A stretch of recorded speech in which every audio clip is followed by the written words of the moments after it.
Everyone, and welcome to the ITS Georgia April chapter meeting. We're streaming to you live today. Have a wonderful program, and we'll get it started with ITS Georgia chapter president Winter Horrible. Hello, ITS Georgia members and guests. A lot has changed since our last face-to-face meeting in February. I'm sure many of you have had to figure out how to juggle working from home, trying to connect with people by first locating and then turning on that camera that's on your laptop while having your kids and or pets working, acting up in the background, in which you may hear my dog right now whining because he has been pinned up for this show. For ITS Georgia specifically, we have had to reschedule our March meeting, the Curiosity Lab at Peachtree Corners, to early July. So be on the lookout for that one. And we are about to embark on our first virtual monthly meeting. Thank you all for being on here today and being patient if any kinks happen to pop up. Also, please use the chat feature in YouTube to ask questions. We'll try to have someone on the lookout for that. We will be gathering this way again next month for our May meeting, talking about Sandy Springs ITS Master Plan, while our June meeting is currently scheduled to be in person at the City Springs building in Sandy Springs to hear about ITS in the trucking industry. So please be on the lookout for that for any updates also. I want to thank all of you again for tuning in. I also want to give a shout out to our presenters who have also worked with us to make the switch from being in person to turning on that camera, and some of them are even opening up their homes to us. I also want to personally thank the ITS Georgia board and volunteers for stepping up to move this meeting from in person to now dialing in. And last but not least, I want to present this month's sponsor, as we cannot keep these monthly meetings going without you. Thank you, Whitney Nottage with Q-Free, and we look forward to hearing about you and your company. On to you, Whitney. Thank you, Winter, and hello, everyone. Thank you to ITS Georgia for the opportunity to speak today. You may have noticed that the sponsor this year that I'm representing is Q-Free, not Intolite, and no, I have not changed companies. Intolite is now a Q-Free brand. Following a 5-year transition, we are proud to officially be part of Q-Free's passionate and experienced global ITS team. Together, we provide a one-stop shop for bringing your smart city to life. So who is Q-Free? Well, with over 35 years of experience in all aspects of transportation, Q-Free is a global leader in smart mobility, offering solutions for toll roads, city, and highway traffic management and connected vehicles. Q-Free is dedicated to creating communities with less congestion, pollution, and accidents by changing the movements of life. We've been sponsoring ITS Georgia for 5 years now and are especially excited to be sponsoring this session as the first ever virtual monthly meeting. While we are all exploring uncharted waters and finding a new normal these days, it's exciting to see ITS Georgia adapting and still continuing to bring great technical content to its member base. So we just want to say thank you to all of you, the state of Georgia and ITS Georgia, for letting us continue to be part of it. With that said, it's time to get into the meeting. We have a great session today on the November 2019 Smart Vehicle Technology Challenge, Talking Traffic Lights. To introduce our panel and walk us through today's session, I'll hand the virtual mic off to our moderator, Lauren Bartlett. Lauren? Hey everyone, I'm Lauren Bartlett. I'm with HNTB and I work in the tolls group there for HNTB. So I think it was suggested earlier that questions come in via YouTube. So Bill, I think you have control of those. So help me as we receive questions and insert those. So the first thing I want to do is give everyone the opportunity to introduce themselves, where they're from, and what their role was in the Talking Traffic Lights event. So I guess, Andrew, you want to go first? Sure, thanks, Lauren. Hey, everybody. My name is Andrew Heath. I'm the state traffic engineer for Georgia DOT out of the Office of Traffic Operations. For this event, the Talking Traffic Lights Challenge, and I apologize, that's my son in the background. GDOT Traffic Operations was the sponsoring office for this event through some unique funding that was made available to us in this past fiscal year, or I say this current fiscal year, FY20. So as a sponsoring office, we led the development and the running of show of this event. So I look forward to talking about it. All right, thanks, Andrew. Alan? Hey, Lauren. My name is Alan Davis. I'm one of the assistant state traffic engineers with Georgia Department of Transportation out of our Office of Traffic Operations. And I participated in this event and helping get it all together, and as fortunate enough to be one of the judges for the final event panel. I'm excited to talk about it and the experience that we had with it and what we hope some of the outcomes from the winter will be. All right, very good. And then we've got GDOT Legal with us today. So Annette Simelaro and Maisha Stennis. I think Maisha, you were more heavily involved than Annette. So would you like to introduce yourself? Sure. Hello again. My name is Maisha Stennis, and I am a transportation counsel with the Georgia Department of Transportation. And I had the pleasure of working with Alan and Andrew in drafting and negotiating the intergovernmental agreement with Forsyth County, which helped to spearhead and jump off planning and coordination of the event. All right, very good. All right, hold on half a second. Trying to coordinate all my computer screens here. All right. Well, Andrew, I guess tell us about Talking Traffic Lights. Tell us about how the event came about, the partnerships that were used to make it happen. You mentioned the funding. Could you just go into a little bit more detail about that? Yeah, and to kind of kick it off, I'll rewind the clock back to January of 2019. And as I'm sure most of you are aware, we had a change in government with a new administration coming in, the Kemp administration.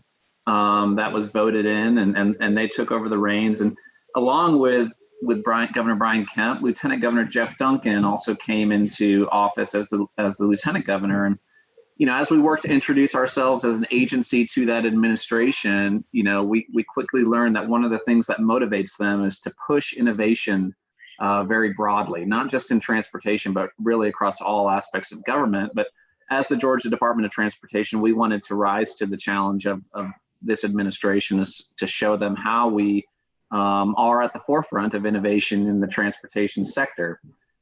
In those conversations, it very quickly evolved that they were able to identify and leverage $500,000 in state funding that we could use to push, quote, innovation in transportation broadly. In working with them, we didn't get a lot of clear guidance or definition in terms of what that means. But we were able to pursue that or utilize that money to pursue things that they very quickly challenged us in saying that we want you to chase things that are not guaranteed to succeed, that failure is okay, and to really push the envelope in what you're trying to do. So we took that to heart, and that's what that money was utilized to do this effort, to put on the Talking Traffic Lights effort. It was very fortuitous timing that as we had this money identified, we were approached by the Forsyth Chamber of Commerce in a partnership with a group known as Digital Ignition, a think tank group, where they pitched the idea of doing what at the time we were calling a hackathon and what came to be known as the Talking Traffic Lights Challenge. And the whole idea behind it was, GDOT has a whole lot of information. We've got a lot of good data that we collect through various systems, like our traffic signal system, the navigator system, other data sets. Sometimes we have challenges, like many DOTs, to do good things with it, to aggregate all that data, make good decisions, and do better for the citizens of Georgia. So the challenge they proposed to us, and we very quickly bought onto, was help us, or what we'll do is leverage the tech sector to help you understand that data, interpret that data, aggregate that data, and develop an application that harnesses the power of that data that can improve safety and mobility within the state of Georgia. So they pitched that idea to us, and we kind of sat back after that group left in that same conference room and said, well, that was pretty interesting, but how the heck are we going to do that? That's something we've never done before, trying to essentially make information available and do some sort of hackathon, challenge, competition-based thing. And Maisha will get into some of the legal hurdles that she had to navigate to make it possible, surrounding things like prize money and things of that nature, stuff you don't commonly associate with state government. But our goal was clear, in doing that. Our motivation was very clear in that we are, Alan and myself and the others in traffic operations, we're traffic engineers, just like most of the people on this call. we are trained in sort of the traditional classic engineering. We learn about traffic flow theory and how traffic signals work and things of that nature. We are not data scientists. That is not our expertise. We don't know how to, understand and leverage the power of data, but we know those people exist. So we saw this as an opportunity to capitalize on that talent, and really sort of the stars aligned in a way in pulling off this event. So we are very pleased to work towards that late last year in carrying out the event, but I won't go too much into that because I know that's later on in the agenda. But that's sort of the background and the history of how this thing came to be. All right, well, it's great. Does anybody else have anything to add to that? All right. First, Annette, I apologize. I didn't give you the opportunity to introduce yourself. So I did want to do that. And the next question is really for you guys as well. So first, if you want to introduce yourself. No problem. My name is Annette Simelaro. I'm the Deputy General Counsel at GDOT. And Maisha really is the one who did most of the legal work, really all of the legal work on this agreement. So I'll probably defer to her for any questions. So Maisha, this process was very new. It was a new approach for procurements. So tell us, how did this work? How did you come up with it? Just give us your perspective on this program. Sure. So actually what we ended up with was an intergovernmental agreement with Forsyth County that would set forth how we would work together to plan and coordinate and execute the event. The IGA was also a mechanism through which GDOT, the funding that Andrew referenced, the IGA would be the mechanism through which we would provide our financial contribution towards the event itself, as well as the monetary award for the winning team and the funding for the post-event contract GDOT was seeking with the winning team to further test and develop the winning idea or application. One of the hurdles, a couple of hurdles, one dealing with, okay, well, what procurement mechanism are we going to use and why? How do we get to determine that we contract with the county as opposed to some other entities that we were considering? But also to make sure that we were aligned with and made sure that our financial contribution didn't constitute a gratuity.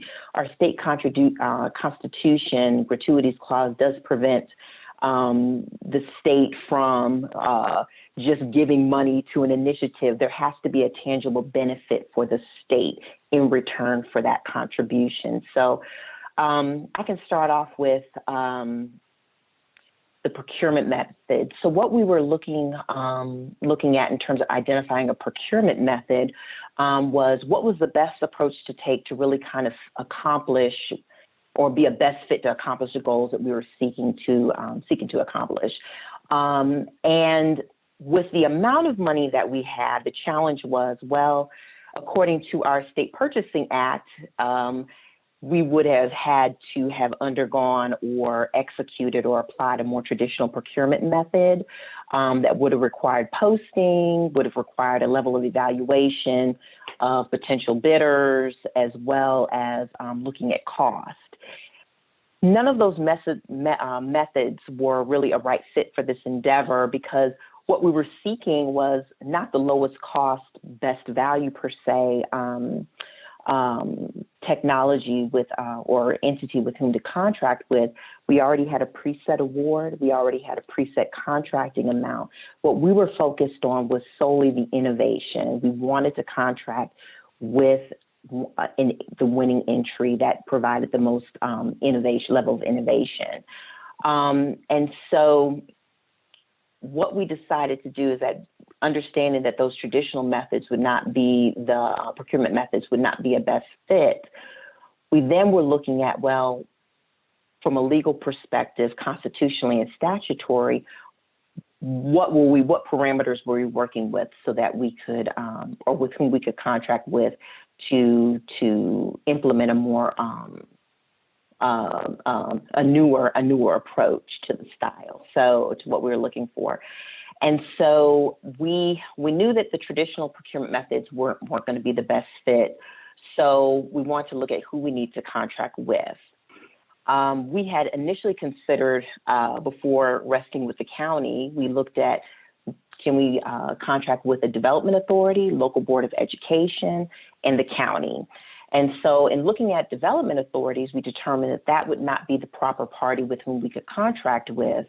Under statutory law, development authorities were limited in their contracting power to only contract with the county or municipalities that resided within that county that they were located in. So we quickly took them off the options list. We also considered contracting with local boards of education, and again deemed, looking at their statutory contracting authority as well as their constitutional contracting authority, that again, contracting with them for this particular endeavor would be outside of their authority. We decided upon the county for a couple of reasons. The first reason is that constitutionally, the state and local governments can contract with each other. However, the scope of that contract has to deal with activities and services that each contracting party are authorized by law to undertake. Within Title 32, which is our statutory, by our, I mean the department's statutory authority for all of its operations and dealings, we're able to find that from a statutory perspective, both the department and the county, it was within our contracting authority to, respective contracting authorities, to enter into an intergovernmental agreement for this purpose. And so the other reason, so not only was there constitutional as well as statutory contracting authority that allowed us to enter into the IGA together, also with respect to the county, there was greater flexibility compared to our State Purchasing Act. And so we realized that with the amount of funding we had available to support this, this event, that there was greater authority at the county level. And so we decided that given those factors, it would be best to contract with the county for the Talking Traffic Lights event. What also came up as an issue in drafting the contract itself were intellectual property rights. And so, again, one of the goals goals of the department was to contract with the winning team to further test and develop the winning IP from the event. However, there were a couple of unknowns. We didn't know what the entries were going to look like at the time that we drafted the IGA. Would it be an idea or concept? Would it be an already developed product that needed to be tweaked to meet the required GDOT department specifications for participation in the event? In addition to those unknowns, we also want to ensure, again, that the department would be able to receive the benefit it sought in exchange for its funding contribution, so that we wouldn't violate the state's gratuity clause, state constitution's gratuity clause. So to accomplish those purposes, and let me also say too, recognizing that there could be a possibility where entrants were coming, or teams were coming in with already protected intellectual property into this event, we also want to be very clear that in no way was the goal of the event to somehow obtain those rights, but it was really to see what the best mechanism of honoring those existing pre-existing intellectual property rights, wanted to balance that with the goal of GDOT, of the department, to be able to further test and develop any of the winning entries in whatever form it came in. So to this end, and to meet that balancing goal, we ended up including language not only within the intergovernmental agreement, but the corresponding official rules for the contest that would meet those that would help satisfy that balancing. Within the intergovernmental agreement itself, we wanted to address the possibility of, post-event, if we were unable to negotiate a development contract with the winning team for whatever reason, we wanted to be able to have the ability to do so with a third party.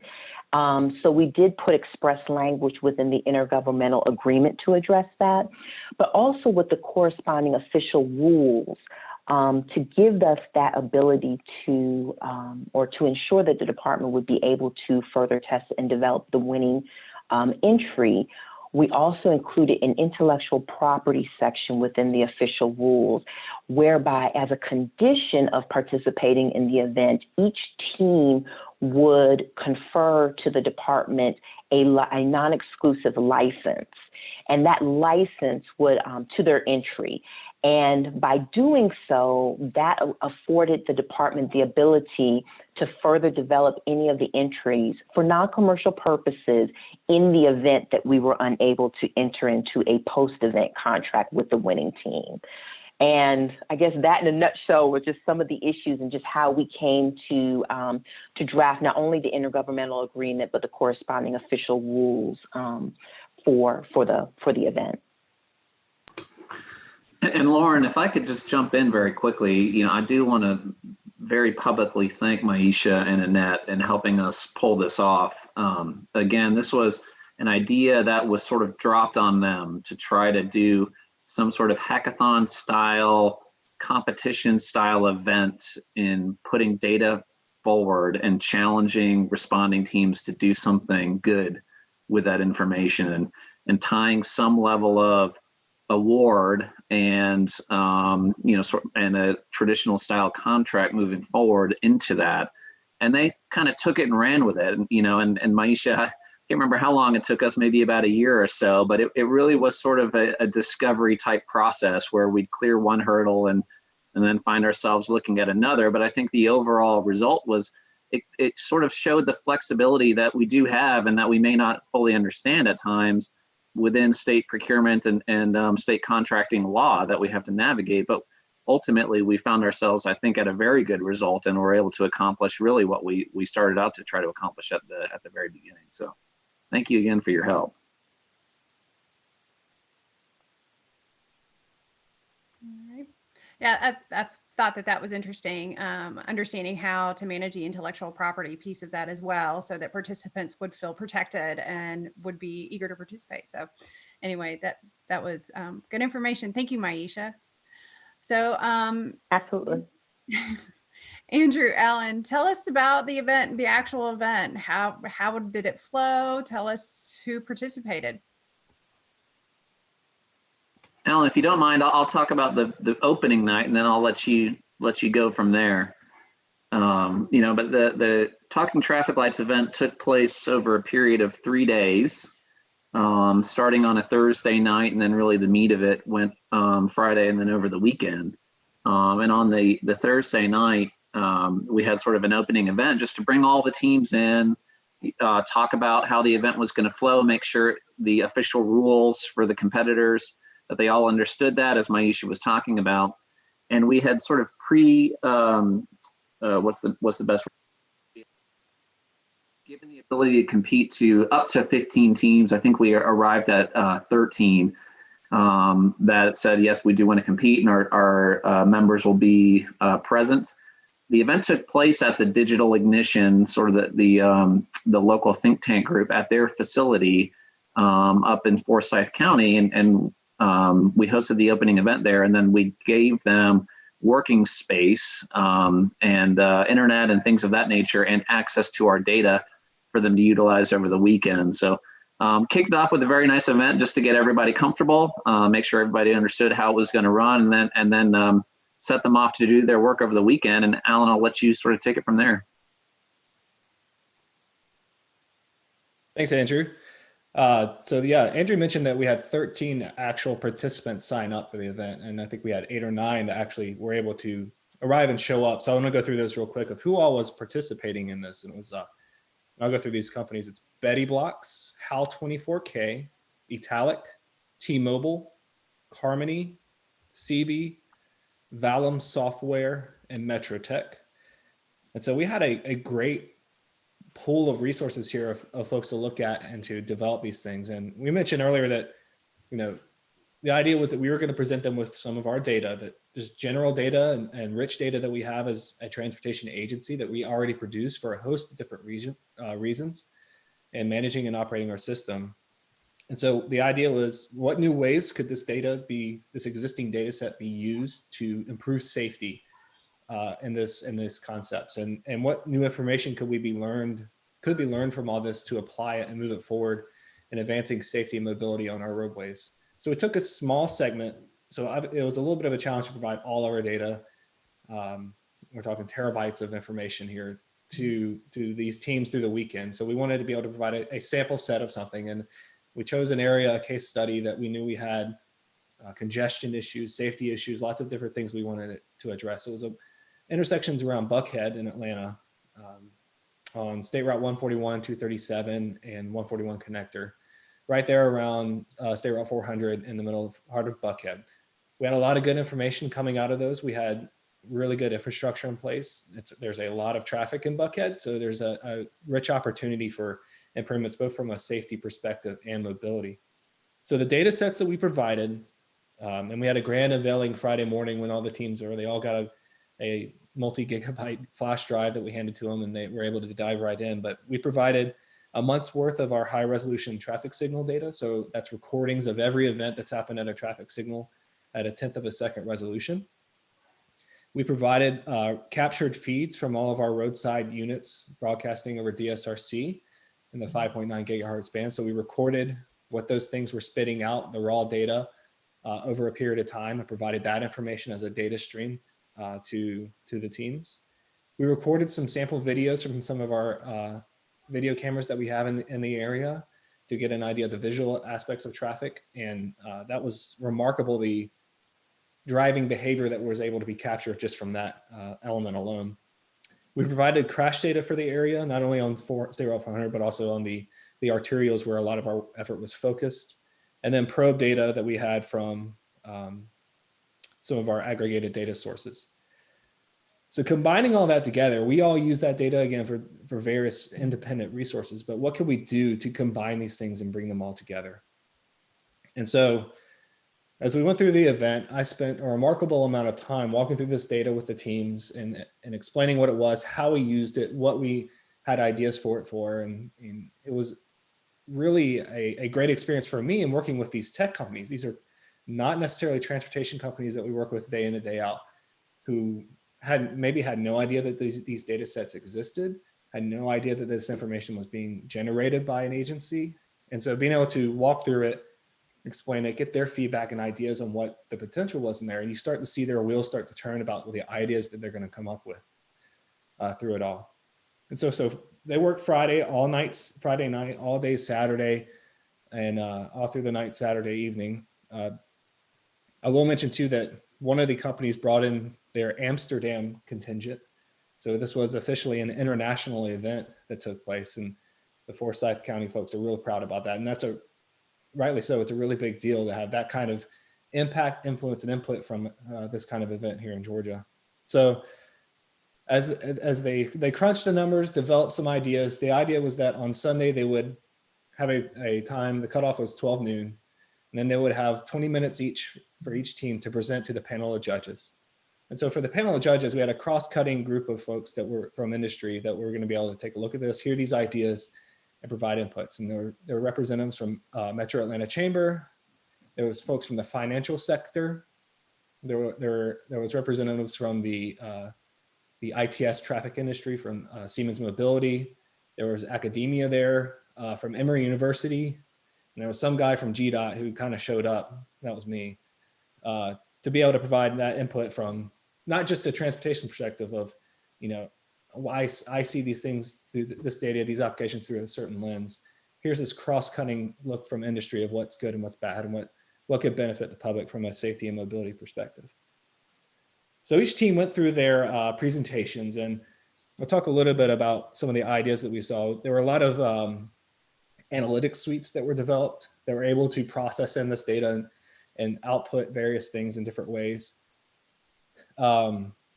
there were some device management tools that were able to use embedded services to be able to gain additional information from different devices in the field. There was a blockchain application that did a lot of edge computing to provide alerts through CCTV coverage, which I thought was fascinating. I didn't understand half of it, unfortunately, but it was very, very intriguing. There was I'll mention T-Mobile and the application that they developed, and I'll give them a shout out as well, because this was not T-Mobile. They all work for T-Mobile, but this is a side event that they got approval from corporate staff to come and do as a team. They represented folks from their Seattle, Washington office, from Atlanta, across the country, to come in and work on this thing as a side project in their smart cities world. So they actually developed a application that ingested connected vehicle data and could model safety benefits through geometric changes, through manipulations to the connected vehicle data, and produce an expected safety benefit outcome from it. So really intuitive and innovative application of moving forward, or of using that data source for that.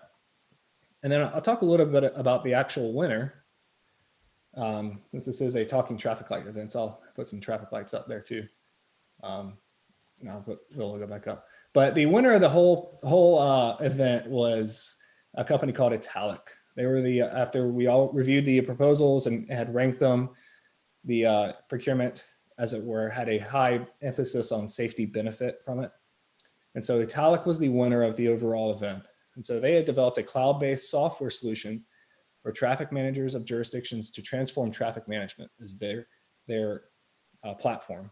And so they presented their platform to us and applying it to our data. And essentially what they'll produce is an outcome to where there's traffic signal coordination optimization will optimize signals from a contextual perspective of safety. A lot of times they do it for smooth flow and different other outcomes related to mobility, but a safety specific outcome for signal timing was something that they approached it with in a unique way.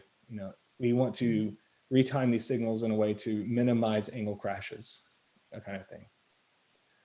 So their software ingests data streams from multiple sources and they analyze them using artificial intelligence to generate actionable insights and support decisions. It's a cloud-based solution, allows jurisdictions like GDOT to customize its solution based on our needs and objectives. For example, safety. If that's your primary outcome you're wanting to achieve, it can be tailored to output to that. The key features of it is to use for automated infrastructure and network health monitoring to identify things like failing sensors, recurring bottlenecks, unexpected changes in traffic patterns, crashes, a broad range of things that can be addressed through this. And that output of it is various dashboards, reports, metrics, and things like that to specifically measure trends, look at before and after analyses on the fly and on a continual basis. So you can measure in real time the improvements you're making based on the changes that are made. And so what we're going to do with them as the actual deliverable of this project is they are going to take a subset of one of our corridors through the RTOP program, ingest tons and tons of data from that signal system and through crash data and a various host of other data sets, and produce an optimized signal plan for that corridor that we could then implement and then measure from a safety perspective whether or not we improve safety for that corridor. I for one am pretty excited about that. It's a different perspective from traditional signal timing that is not necessarily always an obvious outcome, but it's always something that's there. And so approaching it from that perspective and having the rich data analytics engine to step in and look at all that, we're pretty excited about that. And we just finished up the legal agreement for the actual contract. We should be executing that very soon. Thank you, Maisha, for all your work on that. That was a very interesting process for me to observe from my perspective. So we're hoping to have this in place and executed in the next month or so, with the final product coming in later, probably this fall. We'll be able to actually implement and observe and measure the benefits that can come from it.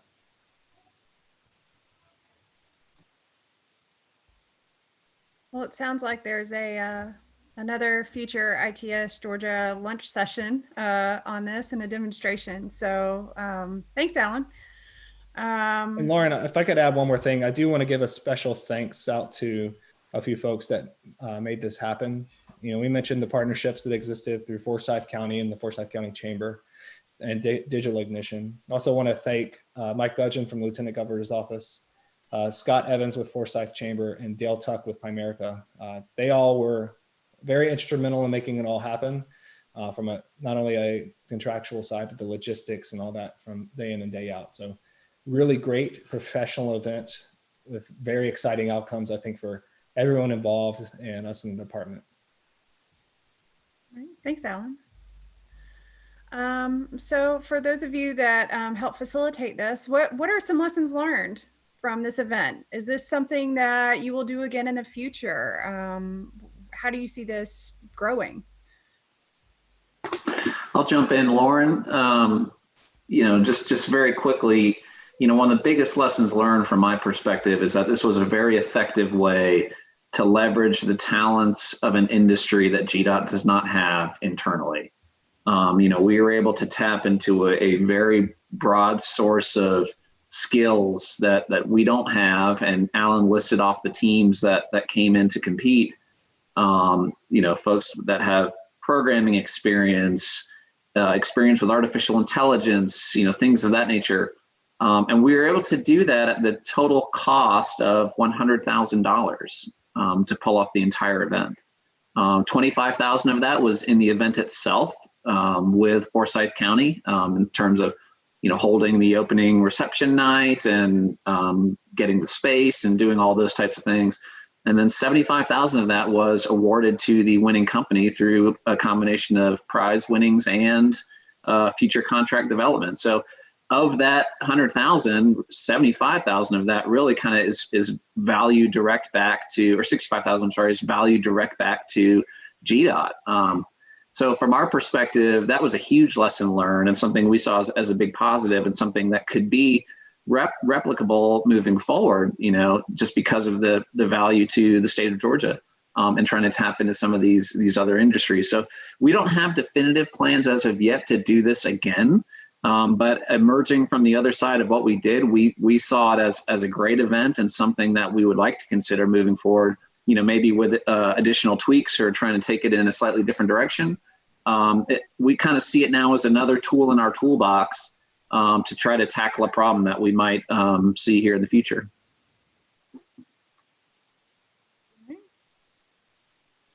Anybody else want to add to that? Lessons learned? I'll add one thing to echo a little bit of what Andrew said, is that, you know, our stated scope from this original effort was very broad. It was improving safety. And so I think that the more we can tailor it down to more specific outcomes in the future, if and when we do this again, I think we'll have an even better response from it. Another thing too that I would add is we spent a lot of time as from a judge's perspective, a lot of the time we spent on Sunday was in the presentations was getting presentations about the companies that were there. They wanted to give us feedback and information about who they were, what they did as a company from, you know, as a business development opportunity. So I think we should not limit that opportunity, maybe provide better opportunities throughout the event for that business development communication between the companies and the agencies, and focus those judging events on just the applications themselves that are developed. Maisha, Annette, is there anything from a legal perspective, a procurement perspective to think about for the future?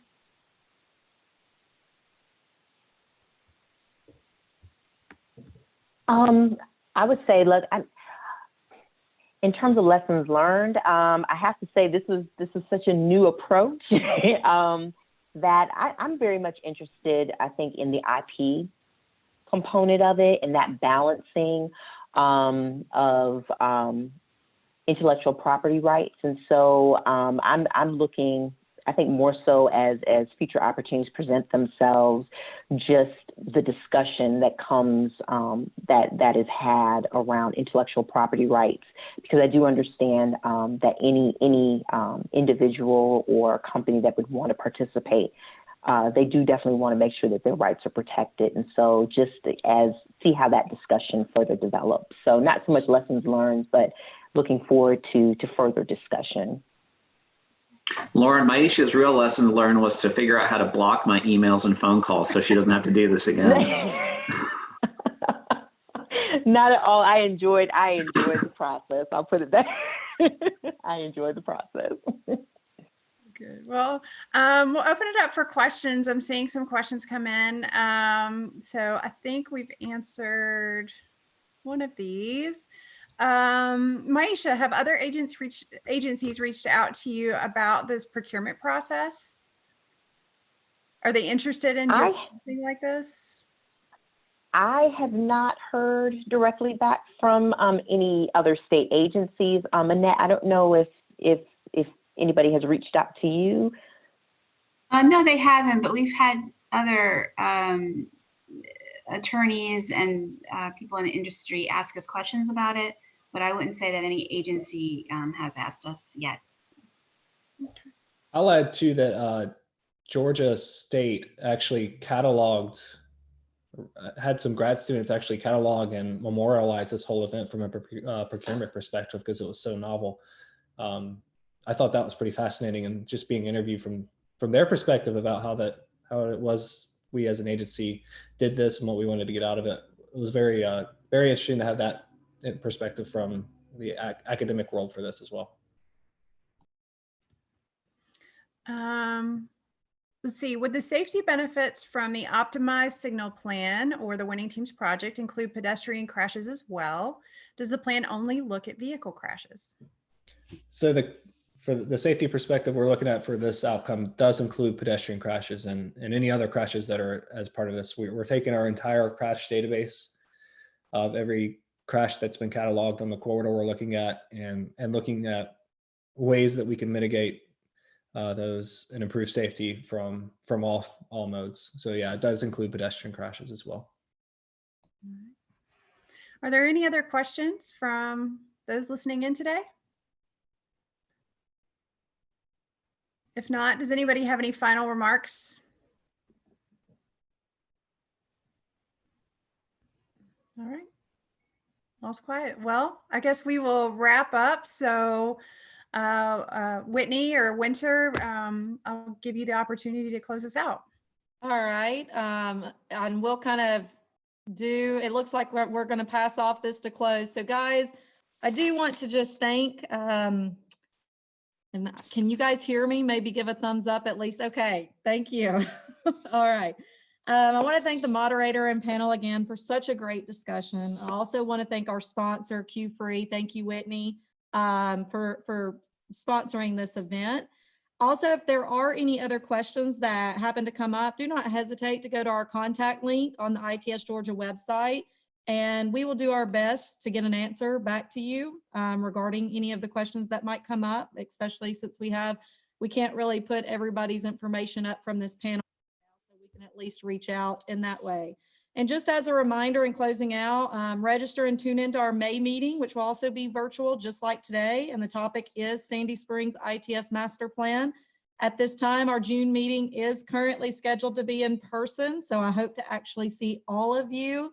And it will be to discuss ITS in the trucking industry. And as I mentioned earlier, our March meeting that we had to postpone and it is being rescheduled for July. So look forward to hearing about and touring the Curiosity Lab in Peachtree Corners. Please put that on your schedule and be on the lookout for the official date. It should be early July, probably around the 8th or 9th. And that is my clock, if you guys hear that in the background. Sorry about that. Additionally, our annual meeting committee is full steam ahead. So be on the lookout for sponsorship opportunities and registration to open up.